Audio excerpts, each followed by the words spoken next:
So last time we killed a bunch of women. Now let's kill one guy. I can't make a joke about that sounding fair. Gabriel has fought long and hard to get to this point, and now he faces his stiffest challenge. The Dark Lord of the Lycans must be defeated if Gabriel stands any chance of bringing his beloved back. I fear he will suffer more than he knows once he discovers the truth, and yet his hatred and burning desire for revenge cannot be underestimated. He has the gauntlet, and he has Gandolfi's weapon. He is a force that even the Dark Lord will struggle to deal with. Good. Soon he will overcome this evil.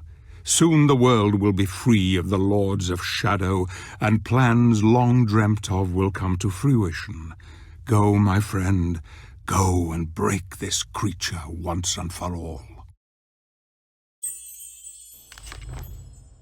So we got a power-up station before the next boss.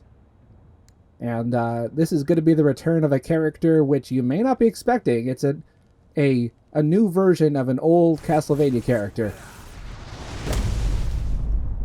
I'm looking forward to this. Also, that's what Chainsaw looks like, in case you forgot.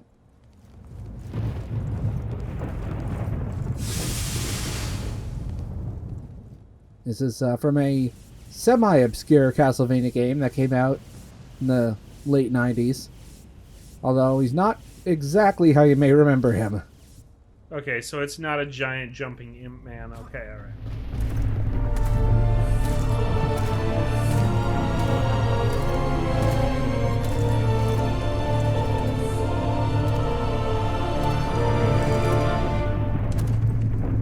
I have come to fulfill the prophecy.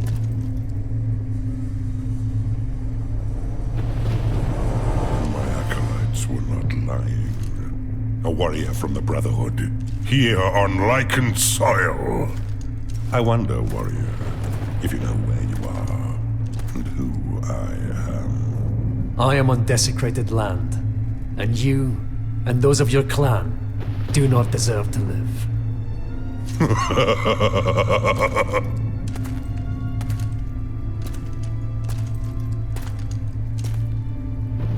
You say you are here to fulfill a prophecy. You and the other Lords of Shadow are protecting a power in your sanctuaries. I have come to reclaim that power. You, alone, you dare enter my inner sanctum and dictate your petty mortal terms to me. I am immortal, little man, and your pathetic prophecy is known to me. But you are ignorant. Ignorant of the real truth of your situation. It is you who are ignorant. Ignorant of the pain and suffering you have brought to this land. Hear me. Many centuries ago, 3 great warriors founded the Brotherhood of Light, the order to which you belong. Their sole purpose was to serve God and defeat the devil. For decades, the founders fought fiercely against the spawns of Satan, and finally tipped the equilibrium in God's favor. Such was their commitment to the crusade, that their studies in holy enlightenment led them to 3 sacred places, where the power of God converged with such intensity that it forged a bridge between the spiritual and the real.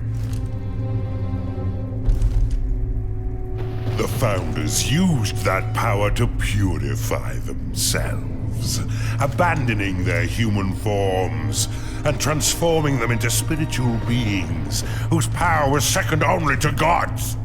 You tell me nothing that I did not already know, beast. Little did they realize that what they left behind were not their carcasses devoid of souls, but instead the dark sides of themselves. Don't you see? That is how we came to be. We, who you call the Lords of Shadow. No. You lie. This place is where one of your founders ascended into heaven, and where I was born. This is the place where, according to your prophecy, a warrior of light will reclaim the power of my beloved brother in heaven, and I too will diminish. If that were to occur, he would die with me, because we are still the same being, he and I, still connected. Kill me, and you kill him. Kill us all, and you will kill the saintly founders of your own order. Ah, brother, even you have to smile at the irony of it all. Perhaps he is willing to sacrifice himself for you, for the greater good. I, however, am not. I am Cornell, Lord of the Lycan. Nope, not the character I was thinking of. Who are you thinking of? I was thinking of this one Viking vampire that turns up at Dracula's castle in the animated Oh, series. that Godbrand? Yup. Wasn't he made up for the anime? I don't know if he was or not. I haven't played any of the late 90 games. I thought he was. Anyway, this is Cornell, who looks nothing like Cornell from Castlevania Legacy of Darkness for the Nintendo 64. Oh my god! Cornell was an anime boy who turns into a werewolf. This guy is just like a hunk. He's pretty much just a bear who turns into a werewolf. He's a bear who turns into a man who turns into a werewolf. He took several steps to get the flu. Yeah, he's pretty much like... Who is that one, the shapeshifter from The Hobbit? Beorn, I think was his name? Yes? Oh boy, my Tolkien is leaving me. I'm gonna get that wrong. I'm gonna get so many Tolkien purists in the thread angry at me. I'm sorry. It's been years since I've read The Hobbit in high school. Anyway, I've already defeated the boss, but he's got I've almost defeated the boss, or at least his first phase. He's got a ton of attacks. We'll be able to see a little bit of him later in the trial, but he kicks a lot of ass. It's a really fun fight. Your skills are no match for mine. I don't know. Your health bar is almost gone, sir.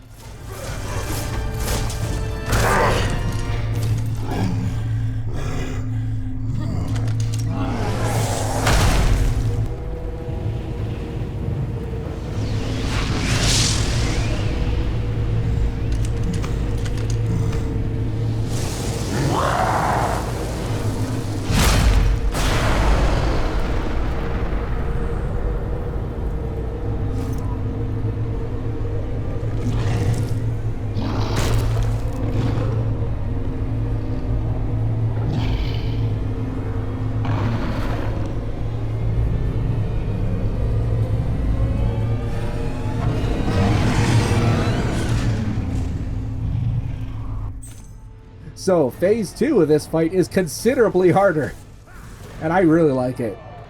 It is a tough but generally fair challenge, and it's similar to the Black Golem in that way. Also, he's a speedy boy. I enjoy dismembering you, Bearmont. I also like that they kept his voice. Oh, that's actually amazing. Yeah, most of his attacks can be parryable. Basically, the ones with bigger wind-ups are the ones that can't be avoided. The Dark Gauntlet's really fun to use against him, and basically, if it wasn't for the last phase, which I really don't like, the one after this, I would call this one of the best fights in the game. As it is, it's still pretty good. I also really like his voice actor. He seems to be one of the only actors in the game who really understands how terrible the script is, so he's just hamming it up for everything he's worth. I'll tear you apart like the insect you are. This wasn't quite the point where Stuart would ham stuff up, I would say. I mean, it took him another 10 years after this. Oh, well, we will be seeing a lot of ham and cheese from Zobek later on in the game, don't worry. So this is the final phase of his fight, and this is the part where I really don't like it. We have to destroy these pillars around the arena, and all the while Cornell is chasing us. and he can chase us during that cutscene, which I think is really unfair. The guillotine does a lot of damage to the pillars, but the thing is that Cornell moves really fast during this phase, and he can catch up to you really quickly. And also, I kind of got stuck on him. Although, thankfully, light magic also counts when you deal damage to the pillars, so that's a little bit of a saving grace. The trial, I think, is not using any light magic on the Cornell fight. Oof. Survived to see this. If it wasn't for this final phase, I'd like this boss fight a lot more. You can deal a little bit of damage to Cornell just to pin him down a little bit, buy some time while you're destroying the pillars. I'll enjoy dismembering you, better mark.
Make haste, my love.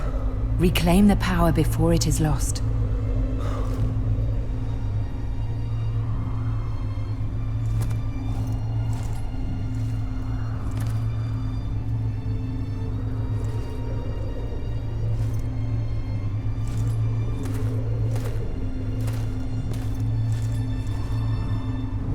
Oblivion.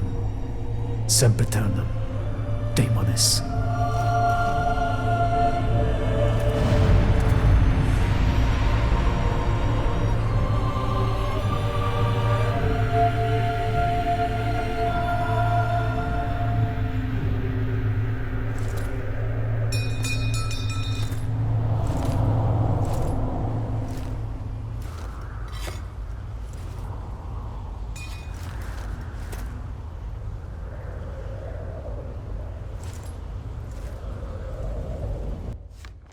So, we got one of the best items in the game for that, the Cyclone Boots. I just called them the Speed Shoes. We speedrunning now, boys. Yep, so we similar to how we used those sprint moves with the mounts earlier, you just double tap the left stick in whatever direction you want. And you run really fast. Ooh. Although it does have a time limit, but it's pretty generous. And it also affects your momentum a little bit when attacking. Really fun to use.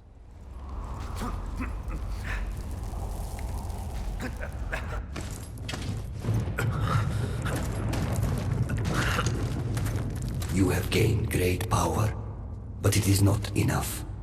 You must unite the two that remain. Come with me. Our time is running out.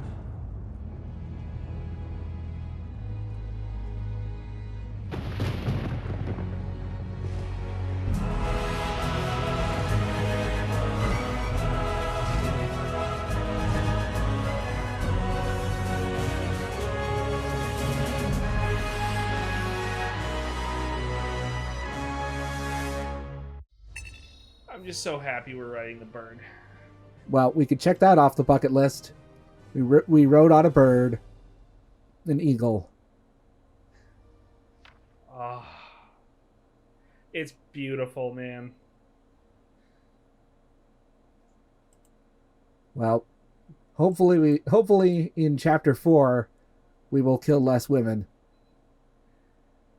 Fingers crossed, but I'm not counting on it. We're gonna try to get that number down to 0.